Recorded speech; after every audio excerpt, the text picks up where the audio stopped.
Bien alors, ouvrons à présent notre rubrique recherche. Alors, nous verrons une interview de Hubert Reeves qui est venu à Montpellier, à l'Université de Montpellier, faire une conférence. Et également, nous allons tout savoir en reportage vidéo sur ces signaux venus d'une autre galaxie. De quoi s'agit-il exactement? Mais pour ouvrir dès à présent cette rubrique, nous avons rendez-vous avec Jean-Luc Schott. Vous êtes directeur de recherche à l'IRD, l'Institut de recherche pour le développement, où vous dirigez l'unité mixte de recherche Éco et Sol, et également Emmanuel Torquebiot, chargé de mission changement climatique au CIRAL, le Centre de coopération internationale en recherche agronomique pour le développement. Et vous venez nous parler d'agriculture climato-intelligente, qui sera le sujet d'une grande conférence qui va s'organiser très bientôt à Montpellier. Donc en 2015, qui est un peu une grande année internationale assez charnière sur le thème du changement climatique, puisqu'on sait qu'il y aura une grande conférence pour négocier un nouvel accord à Paris à la fin de l'année, mais donc dès à présent à Montpellier, un grand sujet autour de l'agriculture climato-intelligente. Donc de quoi s'agit-il exactement? Effectivement, l'année 2015 sera une année importante sur les discussions et les négociations sur le climat, puisqu'à Paris, en décembre, se réuniront les experts, les gouvernements et les négociateurs qui vont débattre de l'importance du climat et surtout de l'importance de trouver des solutions. Et en marge et à l'amont de cette conférence politique mais aussi scientifique se déroulera à Montpellier une conférence qui réunira plus de 500 participants sur l'agriculture intelligente face au climat. Pourquoi l'agriculture est un élément important dans les négociations? Parce que l'agriculture doit faire face à des changements climatiques, mais aussi doit faire face à l'augmentation de la population. On estime qu'on va multiplier par 1,5 à 50% de la population en plus d'ici 2050. Mais l'agriculture est aussi importante parce qu'elle est aussi contributrice importante de gaz à effet de serre, qui sont l'un des facteurs du réchauffement climatique. On estime que le secteur agricole et le secteur de la forêt contribuent à près d'un tiers des émissions de gaz à effet de serre que sont le N2O et le CH4. Et donc, l'agriculture va devoir s'adapter. On estime par exemple que face au changement climatique, en Afrique de l'Ouest, si l'agriculture ne s'adapte pas, certaines cultures essentielles pour les populations les plus vulnérables, telles que le mil ou le fonio, vont avoir le rendement qui vont diminuer entre 10 et 15%. Donc, l'agriculture doit s'adapter, réduire ses émissions de gaz à effet de serre et produire plus. Et c'est le concept même de l'agriculture intelligente face au climat qui sera débattu à Montpellier en mars. D'accord, donc une agriculture à la fois victime, mais comme vous dites aussi actrice des émissions de gaz à effet de serre. On connaît à peu près la contribution du secteur agricole au changement climatique? Comme je le disais, c'est au moins un tiers des émissions de gaz à effet de serre. Et de façon très étonnante, la sécurité alimentaire est au centre depuis très longtemps des accords cadres de l'UNCC.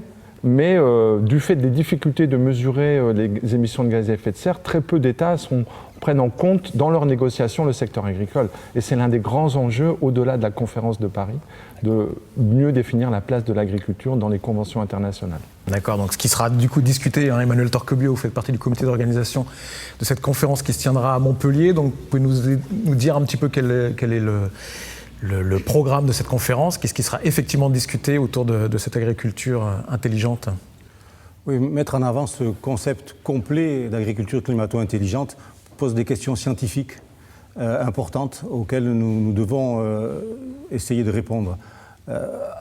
Assurer en même temps la sécurité alimentaire, l'adaptation au changement climatique et son atténuation, c'est pas simple. Donc il faut tout faire pour arriver à poser les bonnes questions scientifiques et obtenir les bonnes réponses.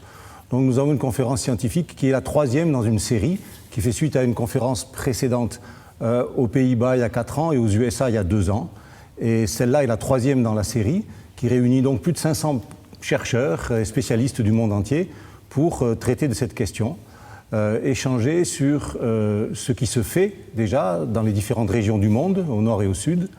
Ensuite, essayer d'identifier les bonnes questions que pose le concept d'agriculture climato-intelligente et proposer des stratégies, des solutions. Alors bien entendu, pas des solutions toutes faites, pas des recettes miracles, nous sommes tous conscients de ça, mais des pistes qui nous permettent d'avancer dans la résolution de cette équation à 3 dimensions qu'on a évoquée plus tôt. D'accord, alors c'est quand même une conférence très scientifique à l'intention des chercheurs, mais je crois qu'il y aura aussi un événement grand public auquel les gens peuvent participer.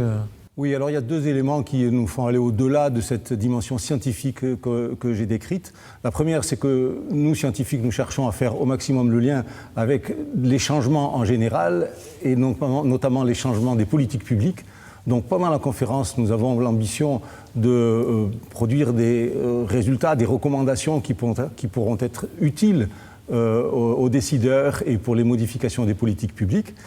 Premier niveau donc d'interaction entre la science et la société. Et deuxième niveau que vous venez d'évoquer, interaction sous forme d'un deuxième événement qui fait suite à la conférence, au congrès scientifique qui dure 3 jours, qui est une conférence d'une soirée qui se tient dans un cinéma du centre-ville à Montpellier et qui a pour cible la communauté montpelliéraine et régionale pour mettre au courant qui voudra bien venir de ces enjeux qui concernent les liens entre agriculture et changement climatique.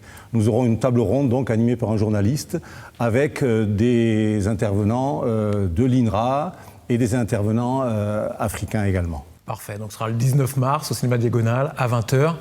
Les auditeurs sont évidemment tous conviés. Mais écoutez, merci à vous et bonne conférence. Merci à vous. Merci beaucoup.